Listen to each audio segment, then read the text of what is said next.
Hey guys, welcome to my YouTube channel. Guys, आज के इस वीडियो में हम बात करेंगे क्लास 10th का जो पेपर है 2023 में आपके आने वाला है, उस पेपर का पूरा सॉल्यूशन देने वाले। ठीक है, पूरा अगर आप इस वीडियो को देख लेते हो तो मैं 101% पूरे दावे के साथ कह सकता हूँ कि आपका हिंदी के पेपर में 70 में 70 नंबर पक्का हो गया। ठीक है, क्योंकि इस पेपर के अलावा एक भी क्वेश्चन आपके बोर्ड एग्जाम में बाहर से नहीं आने वाले, मैं दावे के साथ कह सकता हूँ। केवल आप इन प्रश्नों को अभी तैयार कर लो। ठीक है, आप तैयार कर लेते हो, ये 2023 का पेपर पूरा का पूरा यही प्रश्न आपके क्वेश्चन पेपर में फंसने वाला है। ठीक है, देखो, क्लास 10th हिंदी का सबसे जो महत्वपूर्ण वायरल प्रश्न है, यही प्रश्न 2023 बोर्ड एग्जाम में आपके आएगा। ठीक है, बोर्ड परीक्षा में 100% यही प्रश्न आएंगे। आपका बोर्ड एग्जाम में 70 में 70 नंबर बिल्कुल पक्का। केवल आप इन प्रश्नों को अभी से तैयार कर लो। सबसे आप देखो इसमें क्या क्या है, क्या क्या पढ़ना है आपको। ठीक है, तो सबसे पहले इसमें जो 20 तो बहुविकल्पी प्रश्न है, यहाँ पे कितने बहुविकल्पी प्रश्न आते हैं बोर्ड एग्जाम 2023 में? 20 बहुविकल्पी प्रश्न आने वाले, जो कि इसका सॉल्यूशन मैं आपको लास्ट में बताऊंगा। ठीक है, इसका सॉल्यूशन पूरे का लास्ट में बताऊंगा, जिसको आपको किस पे भरना है, ओएमआर सीट पे भरना है। ठीक है, तो इस ओएमआर सीट पे भरना है, तो इसको अभी नहीं भरेंगे, इसको एक तरफ रखते हैं। और सबसे पहले इसमें हम पलट लेते हैं पेज, तो यहाँ से शुरू हो जाता है दूसरा क्वेश्चन। ठीक है, यहाँ से मुझे सॉल्व करना है और सब कुछ सॉल्व करना है। इसके बाद लास्ट बहुविकल्पी प्रश्न को हमें देखना है। ठीक है, जो इंपॉर्टेंट बहुविकल्पी है। तो सबसे पहला जो क्वेश्चन यहाँ पे है, तो देखो, निम्नलिखित गद्यांश पर आधारित 3 प्रश्नों, ये बहुत ज्यादा इंपॉर्टेंट है। ठीक है, इसके अलावा 2 और इंपॉर्टेंट है, जैसे यह एक नैतिक डैश डैश हो गया। ठीक है, तो यही वाला है। इसके बाद एक और इससे भी इंपॉर्टेंट है, कुसंग का ज्वर डैश डैश उठाती जाएगी। ठीक है, ये मित्रता नामक पाठ से लिया गया और आचार्य रामचंद्र शुक्ल का है। इस आपको क्या गद्यांश को तैयार करना, और विश्वास पात्र मित्र डैश डैश करना चाहिए, ये भी मित्रता आचार्य रामचंद्र शुक्ल का है। ये जो तीनों गद्यांश है, ठीक है, आप इसको अगर तैयार कर लेते हो तो आपका बोर्ड एग्जाम में 6 नंबर बिल्कुल पक्का हो जाएगा। ठीक है, तो देखो, यह एक नैतिक डैश डैश भारत ये हो गया है, ये भारतीय संस्कृति डॉक्टर राजेंद्र प्रसाद जी द्वारा लिया गया है। तो इस सबसे पहले इसको हम हल करेंगे। ठीक है, तो सबसे पहले आइए इसको कॉपी पे हल करके देखते हैं। इसके लिए हमने ये बोर्ड की पेपर से हम क्या करेंगे, सबसे पहले इसको लिखने के लिए, ठीक है, प्रश्नोत्तर संख्या 1 का क डाल देंगे। ठीक है, पहले का क है, तो यहाँ पे प्रश्नोत्तर संख्या 1 का क आपको डालना है। बोर्ड की कॉपी जैसे ही मिलती है, एक स्केल से ज्यादा की दूरी लेकर पाई खींच लेना है, ऊपर से एक लाइन छोड़कर प्रश्नोत्तर संख्या डालना है, और इसके नीचे 2 लाइन इस तरह से खींच लेना है। ठीक है, ये ब्लैक पेन से आपको काम करना है। इसके बाद हम गद्य सॉल्व करें, तो यहाँ पे क्या डालना है, गद्य। फिर आपको कहाँ से कहाँ तक लिखना है, यह एक डैश डैश यहाँ से लेकर हो गया है। ठीक है, ये क्या होता है कि एग्जामिनर को एक हिंट्स मिलता है कि आपने कौन सा जो गद्यांश वो सॉल्व किया, क्योंकि इसमें 2 गद्यांश देता है, क और ख। ठीक है, तो जिसको भी आपको सॉल्व करना, उसके 2 अक्षर लिखने। ठीक है, 2 शब्द इसके और 2 शब्द अंत के, शुरू के 2 शब्द और 2 शब्द अंत के लिखने। ठीक है, यहाँ पे हम लिख दिया यह एक नैतिक, तो यहाँ पे है यह एक नैतिक, फिर क्या है लास्ट में, हो गया, तो हमें क्या लिख देना, हो गया। ठीक है, अब संदर्भ लिखना है। देखो, टॉपर इसी तरह से कॉपी बोर्ड में लिख कर आता है, इसी तरह से आपको पूरी की पूरी हिंदी के पेपर को सॉल्व करना है। सबसे पहले संदर्भ डालना है, इसके नीचे भी 2 इस तरह से पाई खींचना है।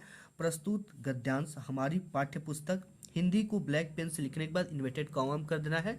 गद्यखंड में संकलित भारतीय संस्कृति, ठीक है, ये किससे लिया गया है, भारतीय संस्कृति को ब्लैक पेन से लिखने के बाद इन्वर्टेड कॉमा में नामक पाठ से लिया गया है। इसके लेखक डॉक्टर राजेंद्र प्रसाद जी हैं। ठीक है, ये चीजें क्लियर हो गई, इसके लेखक डॉक्टर राजेंद्र प्रसाद जी हैं। अब हमें क्या करना है, ये तो देता है पहला कि उपयुक्त गद्यांश का संदर्भ लिखिए। संदर्भ हमने लिख लिया, इसके बाद देगा आपका गद्यांश के रेखांकित अंश की व्याख्या कीजिए। रेखांकित अंश की व्याख्या के लिए जिसके नीचे, जिन शब्दों के नीचे रेखा खींचा गया है, यहाँ से लेकर यहाँ तक में नीचे रेखा खींचा गया है, इसकी हमें क्या करना है, व्याख्या। अब हमें क्या हेडिंग डालनी है, सबसे पहले रेखांकित अंश की व्याख्या, और ये किस नंबर पे पूछ रहा है हमसे, दूसरे नंबर पे। ठीक है, तो यहाँ पे दूसरा नंबर डाल देना है। ठीक है, पहले नंबर का संदर्भ तो डाला था, और यहाँ पे दूसरे नंबर पे रेखांकित अंश की व्याख्या।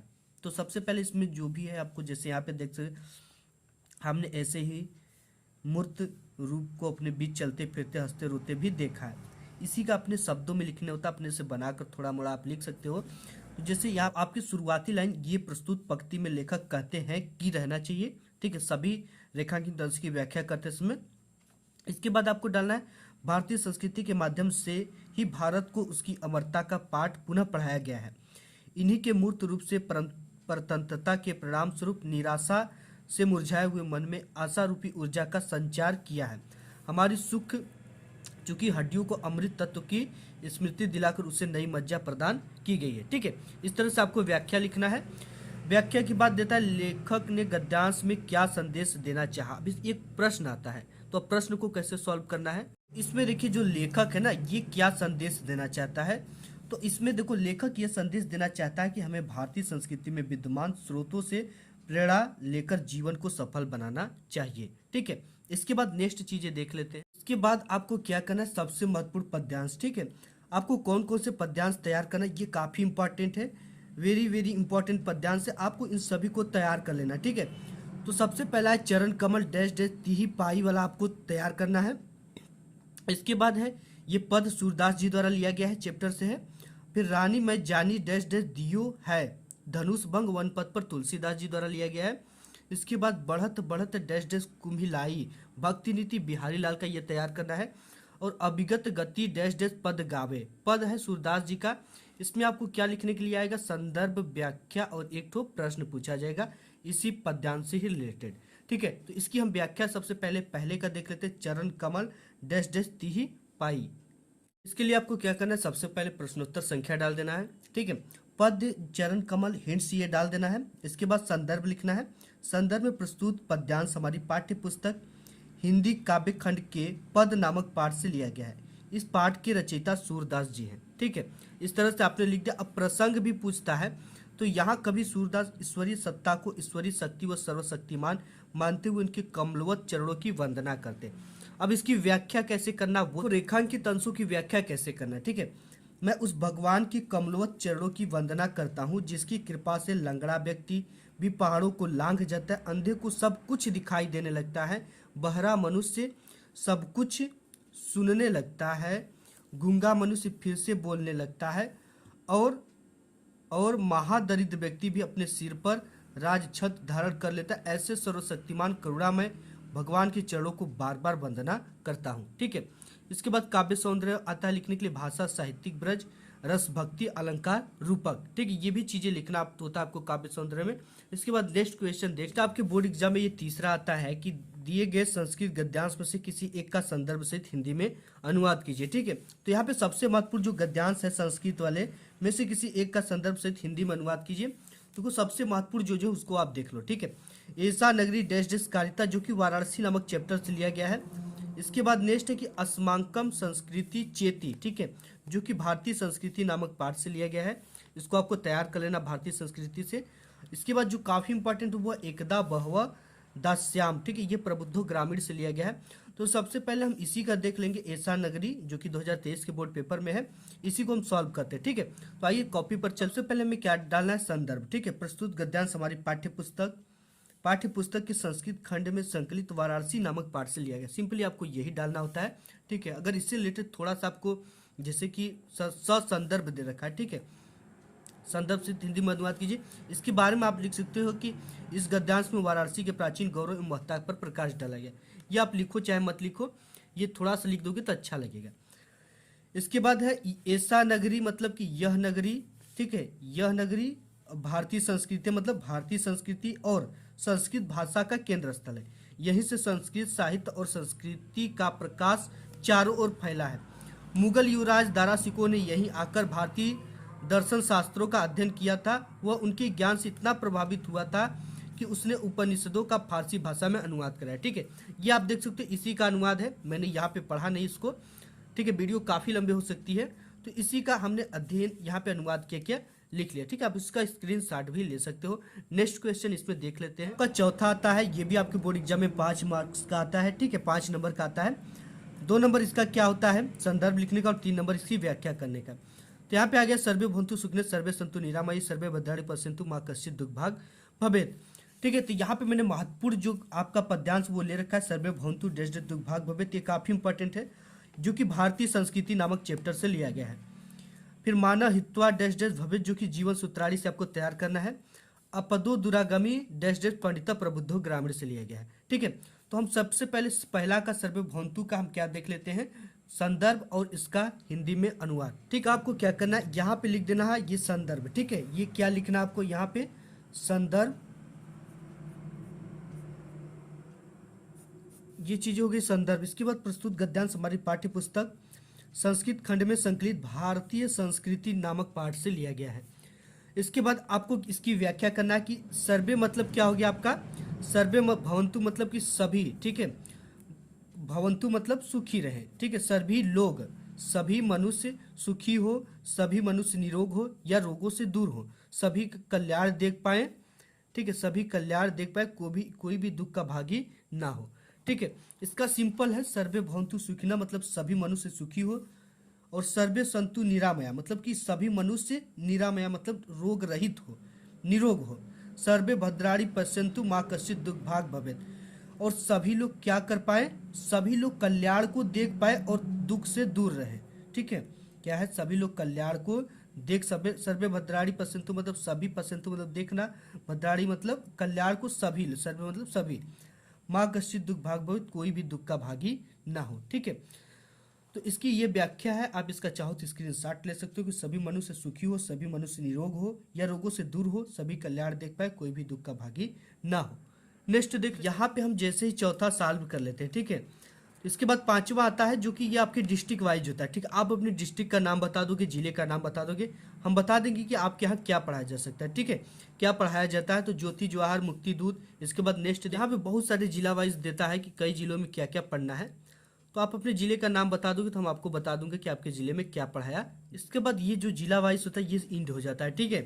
ये आपके जिला, आप जिला का नाम बता दो, मैं बता दूंगा। इसके बाद छठा है कि दिए गए लेखकों से किसी एक का जीवन परिचय लिखते हुए उनकी एक प्रमुख रचना का उल्लेख कीजिए। ये आचार्य रामचंद्र शुक्ल, जयशंकर प्रसाद, डॉक्टर राजेंद्र प्रसाद, आपको दो ही तैयार करना है, ठीक है। कौन कौन से, आचार्य रामचंद्र शुक्ल और जयशंकर प्रसाद, इनमें से दो में से एक जरूर आता है। तो सबसे पहले हम जयशंकर प्रसाद का जीवन परिचय लिख देंगे। आपको सबसे पहले कॉपी पे इस तरह से लिख लेना है सब कुछ, ठीक है। प्रश्नोत्तर संख्या में क्या डाल देना है, जयशंकर जिसका डाल रहे उसका टाइटल डाल देना है। अब क्या करना है आपको, देखो इनका जन्म जो है ये ब्लैक पेन से लिखना है, इनके पिताजी का नाम, इनके माताजी का नाम, और ये इनकी कुछ उपलब्धियां जो उन्हें ब्लैक पेन से लिखना है। और इनकी यहाँ पे एक बॉक्स बनाकर टॉपर संक्षिप्त परिचय में लिख देते हैं क्योंकि एग्जामिनर इसी चीज को देखता है, ठीक है। इसके बाद आपको क्या है, इनकी कोई एक से दो रचनाओं हैं उनको आपको लिख देना है, ठीक है, और इनकी मृत्यु को ब्लैक पेन से लिखना है। इस तरह से आपको क्या करना है, जयशंकर प्रसाद का जीवन परिचय लिख देना है कि जयशंकर प्रसाद का जन्म काशी के एक प्रतिष्ठित वैश्य परिवार में सन 1889 ईस्वी में हुआ था। इनके पिता का नाम देवी प्रसाद था तथा माता का नाम मुन्नी देवी था। बचपन में ही पिता का मृत्यु हो जाने के कारण जयशंकर प्रसाद की प्रारंभिक शिक्षा घर पे हुई। घर पे ही इन्होंने हिंदी, संस्कृत, उर्दू, फारसी भाषा का गहन अध्ययन किया। इनका बचपन तो सुख में बीता किंतु बाद में इनको अत्यधिक कठिनाइयों का सामना करना पड़ा। इनका जीवन बड़ा ही संघर्षशील था और अल्पावस्था में ही क्षय रोग से ग्रस्त होकर सन 1937 ईस्वी में इनका स्वर्ग सिधार गया। रचनाएं कामिनी, लहर, तितली इत्यादि, ठीक है। तो ये हो गया जयशंकर प्रसाद का जीवन परिचय। अब नेक्स्ट हमें आता है कि कवियों का जीवन परिचय लिखने के लिए दिए गए कवियों से किसी एक का जीवन परिचय देते उनकी एक प्रमुख रचनाओं का उल्लेख। 3 जीवन परिचय तैयार करना, तुलसीदास, सूरदास, महादेवी वर्मा कवि का, ठीक है। इससे बाहर एक भी नहीं आएगा आपके बोर्ड एग्जाम में, एक तो जरूर आएगा। तो सबसे पहले हम यहाँ पे देख लेंगे तुलसीदास जी का जीवन परिचय। ऊपर डाल देना तुलसीदास, और यहाँ पे देख सकते हो आप गोस्वामी तुलसीदास जी का जो जन्म था वो सन 1532 ईस्वी में, और संवत की बात करें तो 1554 ईस्वी को बांदा जिले के राजापुर को ब्लैक पेन से लिखना, इनके जन्म को ब्लैक पेन से लिखना नामक गांव में हुआ था। इनके पिता का नाम आत्माराम दुबे तथा माता का नाम हुलसी था। कुछ लोग इनका जन्म स्थान एटा जिले के सोरो नामक स्थान को मानते हैं। इनके बचपन का नाम राम बोला था। यह एक सरयू पारीण ब्राह्मण थे। इनके माता पिता इनको बचपन से ही त्याग दिए थे। तब स्वामी नरहरि दास ने इनका पालन पोषण किया था, ठीक है। इनका विवाह रत्नावली से हुआ था। ये अपनी पत्नी के प्रेम में बहुत ही अनुरक्त रहते थे, लेकिन पत्नी के डांट के कारण इनके मन में वैराग्य उत्पन्न हो गया और ये काशी चले गए। इनका जीवन काशी, अयोध्या और चित्रकूट में अधिक बीता। इनकी मृत्यु सन 1623 यानी कि संवत 1620 में काशी के 80 घाट पर हुआ। इनकी रचनाएं रामचरितमानस, गीतावली, विनय पत्रिका है। नेक्स्ट क्वेश्चन देख लेते हैं। बोर्ड एग्जाम में इसके बाद देता है यहाँ पे 7वां, ठीक है, कि अपने पाठ्य पुस्तक से कंठस्थ कोई एक श्लोक लिखे जो इस प्रश्न पत्र में ना आया हो, ठीक है। तो मैं आपको 2 श्लोक यहाँ पे दिखाता, आपको वही 2 श्लोक को क्या करना है, लिखना है, तैयार करना है, ठीक है। आप उसको तैयार कर लो। एक तो आपके बोर्ड पेपर में आता है और एक तो नहीं आएगा। तो वो कौन कौन सी श्लोक है, यहाँ पे जो पहला श्लोक है वो है सर्वे भवन्तु सुखिनः, सर्वे सन्तु निरामयी, सर्वे भद्राणि पश्यन्तु मा कश्चित् दुर्भाग् भवेत्, ठीक है। इसको तैयार कर लेना। और एक इसके साथ ही साथ अगर ये पेपर में आपके आ जाता है तो ये तैयार करना, अपदो दुरागमी च साक्षरो न च पंडित, अमुक स्फुट वक्ता चयो जानाति स पंडित। इसको तैयार कर लेना है, क्योंकि आप एक तो तैयार करोगे ना तो एक तो आ ही जाने का चांसेज रहेगा। दो तैयार करोगे, अगर ये आएगा तो ये लिखोगे, ये आएगा तो ये लिखोगे, एक तो आता है तो आपको इससे लिख लेना है, ठीक है।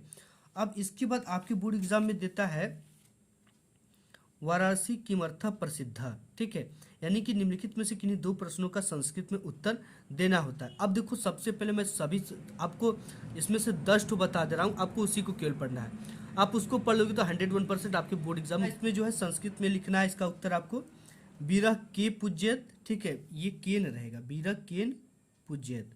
तो बीरह आप जानते हो कि बीरह बीरेड़ पूज्यत होता है। इसके बाद नेक्स्ट क्वेश्चन दे रखा आपका यहाँ पे कि पदेन बिना किम दूरम याति, पदेन बिना पत्रम दूरम याति। चंद्रशेखर काशी, चंद्रशेखर एक प्रसिद्ध क्रांतिकारी देशभक्त चासित, ठीक है। इसके बाद नेक्स्ट है कि भारतीय संस्कृति की दृष्टि, भारतीय संस्कृति सदा गतिशीलता वर्तते। नेक्स्ट क्वेश्चन है कि पूर्व राजा क आसित, तो पूर्व राजा एक भारत वीर आसित, ठीक है। फिर है कि अलछेंद्र क आसित, तो अलछेंद्र यवन राजा आसित। ये चीजें क्लियर हो गई, ठीक है। नेक्स्ट जो इसमें आपके देता है, निम्नलिखित में से किसी एक विषय पर आपको निबंध लिखना होता है, जिसके लिए आपको 9 नंबर मिलेगा, ठीक है। कंप्यूटर शिक्षा, पर्यावरण प्रदूषण, विज्ञान अभिशाप या वरदान, परहित सरिस धर्म नहीं भाई। तो पर्यावरण प्रदूषण काफी इंपॉर्टेंट है, इस पर हम देश के बाद प्रदूषण के लिए आपको इस तरह से प्रश्नोत्तर संख्या 9 डाल देना है। लास्ट वाला है पर्यावरण प्रदूषण पे हम देखेंगे, यहाँ सेकेंड वाला क्यों करे तो सेकेंड यहाँ पे डालना है। रूपरेखा आपको डालना है, प्रस्तावना, प्रदूषण के प्रकार, पर्यावरण प्रदूषण, ठीक है, पर्यावरण प्रदूषण का कारण, प्रदूषण को रोकने का उपाय, उपसंहार, इस 5 हेडिंग पे हमें बात करना है टोटल, ठीक है। सबसे पहले हमें प्रस्तावना लिखना है कि प्रस्तावना में क्या लिखना है, विश्व में तेजी से बढ़ती जनसंख्या पर्यावरण प्रदूषण का कारण है। प्रदूषण का अर्थ स्वच्छ वातावरण में ही जीवन का विकास संभव है, ठीक है। अपने आसपास का वातावरण दूषित हो जाना ही प्रदूषण कहलाता है। इसका जो अर्थ वही है कि अपने आसपास का वातावरण दूषित हो जाता है और हमें सांसों लेने में परेशानी हो, तकलीफ हो, तो हम समझ जाते हैं कि वो एरिया जो है प्रदूषित हो चुका है, यानी उस एरिया को हम पर्यावरण प्रदूषण कहेंगे। प्रदूषण के कई प्रकार हैं। आज के वातावरण प्रदूषण निम्न रूपों में दिखाई पड़ता है: वायु प्रदूषण, जल प्रदूषण, ध्वनि प्रदूषण, रासायनिक प्रदूषण, ठीक है। तो सबसे पहले हम इन तीनों को हेडिंग डालकर लिख लेंगे जो इंपॉर्टेंट इसमें। वायु प्रदूषण, वायु प्रदूषण में विशेष प्रकार की गैस अपने विशेष अनुपात में उपस्थित है। जीवधारी अपनी क्रिया में ऑक्सीजन व कार्बन डाइऑक्साइड का उपयोग करते हैं। मानव अपनी आवश्यकताओं के कारण वायु को प्रदूषित कर रहा है। फिर जल प्रदूषण, जल का हमारे जीवन में सबसे महत्वपूर्ण योगदान है। जल ही जीवन है। जल में कुछ तत्व जैसे खनिज लवण, कार्बनिक, अकार्बनिक गैसें आदि का अधिक मात्रा में हो जाने के कारण जल प्रदूषित हो जाता है। इसके बाद ध्वनि प्रदूषण लिखेंगे कि ध्वनि प्रदूषण आज की एक नई समस्या है। इसे वैज्ञानिक प्रगति ने पैदा किया है, जैसे मोटर, कार, ट्रेन तथा कारखाने, मशीनें, लाउड स्पीकर आदि से ध्वनि प्रदूषण हो जाता है, ठीक है। नेक्स्ट हेडिंग देख लेते हैं आपका कि प्रदूषण के कारण, ठीक है। पर्यावरण प्रदूषण का सबसे बड़ा कारण विश्व में तेजी से जनसंख्या वृद्धि है। विश्व की जनसंख्या आज सुरसा की भांति विकराल रूप धारण की है। दूसरा कारण विज्ञान है, मानव पर इसका बुरा प्रभाव भी पड़ रहा है। इसके बाद प्रदूषण के रोकने का उपाय, बढ़ती हुई जनसंख्या पर रोकथाम तथा अधिक से अधिक वृक्षारोपण किया जाए। जल में कचरे व मृत शवों को न बहाया जाए तथा धुआं से बचने के लिए कल कारखानों को वहां बनाया जाए जहां जनसंख्या कम हो, ठीक है। अब बनाया भी कैसे जाए, जहां कारखाने बनते हैं वहां पे लोग जाकर बस ही जाते हैं, हमने देखा है। अब लास्ट में आपको उपसंहार लिखना है। इसके लिए हम सबको मिलकर पर्यावरण को बचाना होगा। प्रदूषण की समस्या आज पूरे विश्व में है। इसके लिए शासन व सरकार को भी पूर्ण रूप से इस पे ध्यान देना चाहिए और प्रदूषण को बचाने के लिए और उचित कार्य करना चाहिए। तो 101% ये चीजें पूरा हुए, ठीक है। अब हमें क्या देखना, बहुविकल्पी प्रश्न। तो गाइस हमने 30 बहुविकल्पी ऑलरेडी आपको बता चुका है, काफी इंपॉर्टेंट है। उससे बाद एक भी बहुविकल्पी नहीं आने वाला है। तो देखो इसमें भी मैं आपको बता देता हूँ, जैसे ये बहुविकल्पी आ जाएगा, ठीक है। अब इसको क्या करना है, 20 को OMR शीट पर, और कहाँ से आएगा ये मैं आपको बता देता हूँ। जैसे यहाँ पे है कि जो इसमें सही क्या है, ठीक है। निम्नलिखित कथनों से कोई एक कथन सही, उसे पहचान कर लिखिए। तो यहाँ पे है कि रंगभूमि मुंशी प्रेमचंद का उपन्यास है, ठीक है, तीसरा सही है। तो आपको क्या करना है, ये चीजें आपके OMR शीट पे रहेंगी। आपके जिले का नाम, केंद्र कोड का नाम, अनुक्रमांक आपका, विषय का कोड का नाम, प्रश्न पत्र, ये चीजें रहेंगी, ठीक है। तो आपको यहाँ पे क्या करना है कि कैसे भरना, ये चीजें देखिए, पूर्णतः गोला भरना है, ठीक है। जैसे सी सही हो रहा है तो इसको हम क्या करना है, इस तरह से हमको क्या करना है, इस तरह से गोल भर देना है, इस तरह से, ठीक है। नहीं तो कंप्यूटर आपका नहीं लेगा, अगर इससे बाहर अगर सही भी किया तो भी रंग हो जाएगा। ये चीजें भर दी। इसके बाद दूसरा क्या सही हो रहा है, निम्नलिखित कथनों से कोई एक कथन सही, उसे पहचान कर लिखिए। तो यहाँ पे क्या कौन सा सही, हंस पत्रिका के संपादक मुंशी प्रेमचंद है, ठीक है। दूसरा का चौथा हो रहा है तो दूसरे का चौथा आपको यहाँ पे आना, और इस तरह से इसके लिए आपको 1 घंटे का समय मिलता है, ठीक है। इसको आराम से ही रंगिएगा, इस तरह से हमने इसको कर दिया। अब इसके बाद यहाँ पे पहला अक्षर और दूसरा अक्षर ये क्या है, प्रश्न पत्र पर मार्का सीरीज ये चीज़ें देता है। जैसे यहाँ पे ए है तो सी है, ठीक है। तो पहले में क्या भराएगा, ए आपका भरा जाएगा और दूसरे में सी भरा जाएगा। ए को हमको क्या कर देना है, इस तरह से रंग देना है और इसमें सी को रंगना है, ठीक है। सी कहाँ पे है, यहाँ पे है। ये चीज़ों, और यहाँ पे क्या करना, अपना आपको हस्ताक्षर कर देना, ठीक है। यहाँ पे आपको अपना हस्ताक्षर करना है इस तरह से, और यहाँ पे वही चीज़ें भर देना कि पहले का सी दूसरे का डी, इस तरह से इसको भर देना है, ठीक है। ये चीज़ें जो है इसमें कुछ भी नहीं करना, ये कला के दिन इसको से छेड़छाड़ करना और कुछ भी नहीं करना है। ये चीज़ें आपको कंप्लीट हो गई। तो इस तरह से बहुविकल्पी प्रश्न जो आपसे पूछे जाएंगे वो यहाँ से पूछे जाएंगे। हिंदी गद्य की विकास का संक्षिप्त परिचय से शुक्ल तथा शुक्लोत्तर युग से 5 नंबर के पूछे जाएंगे। हिंदी पद्य का विकास का संक्षिप्त परिचय से 5 बहुविकल्पी पूछे जाएंगे। ये आपका रीतिकाल एवं आधुनिक काल से होंगे। फिर रस आपका हास्य एवं करुण का परिभाषा, उदाहरण एवं पहचान आपको याद कर लेना है, इससे पूछे जाएंगे। अलंकार से उपमा, रूपक, उत्प्रेक्षा, इससे कोई आएंगे, ठीक है। कौन कौन से आएंगे मैं बता दिया ऑलरेडी आपको, ठीक है। सोरठा एवं रोला का लक्षण एवं उदाहरण आपको तैयार कर लेना है। हिंदी व्याकरण में आपको उपसर्ग, प्रत्यय, समास, द्वंद्व और द्विगु, तद्भव, तत्सम, पर्यायवाची शब्द, और संस्कृत व्याकरण में आपको संधि तैयार करना है। यड़ संधि, परिभाषा, उदाहरण एवं पहचान। शब्द रूप में क्या है, फल, मति, मधु एवं नदी। धातु रूप में है पट, हस, ठीक है। इसको आपको तैयार कर लेना, इसी से ही बहुविकल्पी बनने वाला है इस बार। 300 बहुविकल्पी अगर कहोगे तो इंड स्क्रीन इस वीडियो पे लगा दूंगा, ठीक है। आप उसको तैयार कर लेना, क्योंकि यार वीडियो काफ़ी लंबी हो जाएगी। तो आज की इस वीडियो में बस इतना ही, मिलूंगा एक नेक्स्ट वीडियो, तब तक के लिए धन्यवाद।